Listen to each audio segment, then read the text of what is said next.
Hey guys, in this video we'll show you 3 different methods to convert an Excel spreadsheet to a PDF. First method, how to use the print to PDF method. First, go to File, then Print. Under Printer, select Microsoft Print to PDF. Printing to a PDF does not use your physical printer, but it does use your print setting to create the PDF file. Next, go to the page setup and make sure you have print quality selected. Finally, click Print. Select the folder you want to save your PDF to. Type in the file name you want, then click Save.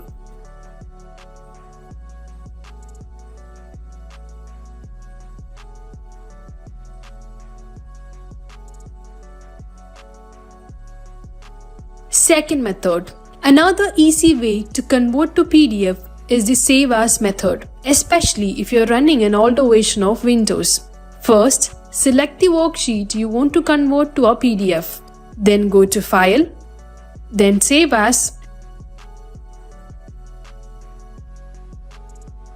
Type in the file name you want. Then in the drop-down, select PDF. Now click the Save button and you're done.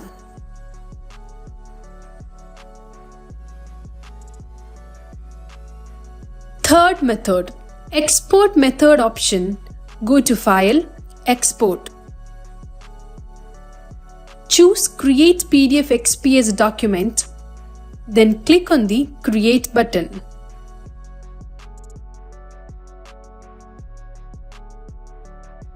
Then click Publish.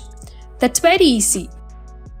Now, top 3 reasons to convert your spreadsheet to PDF. Number 1, not everybody has Excel or the same version of Excel, but PDFs can be viewed and will look the same on pretty much any platform or device. Second, PDFs are easy to send as an email attachment and they are also easy to print. Third, PDFs can provide extra security including password protection, and they are especially useful when you don't want to share an entire spreadsheet. Thank you for watching. For more videos, like, share and subscribe our channel.